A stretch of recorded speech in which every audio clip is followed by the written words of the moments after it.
السلام عليكم. فيديو وصفة النهاردة واحدة من أسهل وأبسط وصفات للفراخ.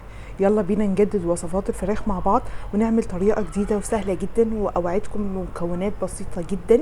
هنعمل تتبيلة مميزة للفراخ وهنقدم طبق شهي جدا معاها، وهو رز بالخضار. وبينفع جدا لو بيحب ياكلوا الخضار وبيحب ياكلوا حاجات سناكس زي كده، نقدم معاها طبق الرز ده. ندخل في تتبيلة الفراخ على طول. كل اللي احتاجته 4 حبات من البصل المتوسطين. ضفت عليهم معلقة كبيرة من السماق بعد ما اكون قطعت البصل لشرايح، وكمان ضفت عليهم نص معلقة كبيرة من الفلفل الاسود ونص معلقة كبيرة من الملح. كل ده هقطعه مع بعض، هخلطه قصدي مع بعض على البصل بعد ما قطعته شرايح. كمان هحتاج تلت كوباية من الزيت وتلت كوباية من الصويا صوص الغامق او الفاتح.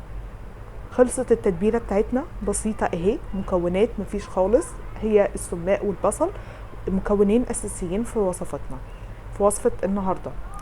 نجدد في طرق الفراخ، سيبنا بقى من السلق والشوي وتعالوا نجرب التتبيلة اللذيذة دي. خلطتهم كده مع بعض كويس جدا عشان اتأكد ان كل المكونات امتزجت مع بعض. تقدروا تستخدموا فرخة كاملة مقطعة لقطع، تقدروا تستخدموا صدور او اوراق افخاد دجاج زي ما تحبوا. نزلت بالتتبيلة بتاعتي دي في البايركس او الصينية عادي، حاجة تدخل بس الفرن تكون آمنة. ونزلت كمان معاها بكيلو ونص من افخاد الدجاج، غسلتها كويس. نزلت عليها الفراخ في التتبيلة دي، قلبتهم مع بعض كويس جدا. سبتهم منقوعين في التتبيلة لمدة نص ساعة. تقدروا تبيتوها في التتبيلة مفيش مشكلة، تقدروا تقللوا عن نص ساعة مفيش مشكلة، ساعة المدة المناسبة ليكم. قلبتهم كده في بعض علشان تمتزج كده والفراخ تاخد لون من الصويا صوص والسماق، وبصراحة تبقى لونها جميلة جدا قبل، وهيبقى لونها أجمل كمان بعد ما تدخل الفرن.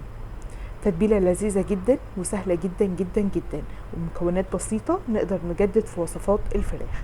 هنا بعد ما خلصت التتبيلة بتاعتنا، هجيب ورقة من الفويل اللي بيدخل الفرن، هغطي بيها البايركس بتاعي كده، وهكون مسخنة الفرن على درجة حرارة 200 أو 220 لمدة 35 دقيقة لكل كيلو.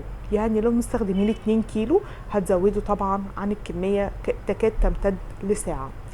بعد ساعة او بعد 35 دقيقة سبتها، شلت الفويل وخدتها تحت الشواية حوالي ربع ساعة قبل ما اخدت اللون الجميل ده. هنا البصل بتاعنا مش محروق يا جماعة، هو واخد لون من الصويا صوص لان انا استخدمت الصويا صوص الغامقة، وهيجي كمان مقطع فيه ان انا بوريكم البصل ان هو مش محروق. بجد وصفة جميلة جدا وسهلة ولذيذة جدا من مكونات بسيطة جدا، تقدروا تعملوا طبق شهي، وخصوصا تنفع معاكم في كميات كبيرة لو عاملين حتى كمان عزومة.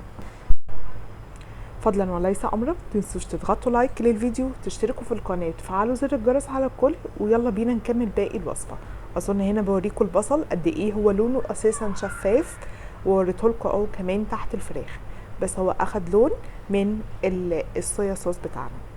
هنا على الرز طبق بينطق جدا وحكاية جدا جدا جدا، يعني خرافة من الاخر. ولو كان اليوتيوب بيوصل فعلا الريحة والطعم، كنت اتمنى وصفة زي دي تقدر توصل لكم علشان تشوفوا قد ايه هي جميلة. يلا بينا ندخل في الرز على طول. للرز جبت حلة، ضفت فيها حوالي ربع كوباية من الزيت. كمان هحتاج عليها اللي هو فصين من الحبهان ورق اللورا. ضفت كمان بصلة كبيرة مبشورة. بعد ما سبت المطيبات بتاعتي بس دقيقتين في الزيت، هضيف البصل، هقلبه لغاية ما يبقى لونه بني فاتح بالمنظر ده. الخضار اللي تفضلوه، انا كان عندي خضار مشكل بسلة وجزر في الفريزر، تقدروا تضيفوا بطاطس، تقدروا تضيفوا فاصوليا خضراء، تقدروا تضيفوا كمان الذرة الحلوة، اي انواع خضار انتوا تفضلوها وعايزين ولادكم ياكلوها تقدروا تقدموها في الطبق ده. بعد ما البصل اخد اللون، نزلت بالخضار بتاعي كده على البصل وابتديت اقلبه لغاية ما ابتدى ينزل ميته ويتشربها، يعني حوالي على نار متوسطة حوالي 7 دقايق. هيبتدي حتى هيشرب الخضار، هيشرب ميته ويبتدي يدبل سنه. ضروري خطوه تشويح علشان ما ياخدش وقت اثناء تسويه الرز. نزلت هنا بكوبايتين ونص من الرز المصري، نقعتهم في ميه عاديه جدا. بعد كده صفيتهم وضفتهم كمان على الخضار بعد ما شرب ميته. ضفت كمان مكعبين من المرقه الفوريه على الرز، وهضيف كمان معلقه كبيره من الملح وشويه كمان من الفلفل الاسود، يعني حوالي نص معلقه برضو صغيره الفلفل الاسود. هفضل اقلب فيهم كده باستمرار لغايه ما الرز بتاعي يسخن او يبقى مفلفل كده مع بعض.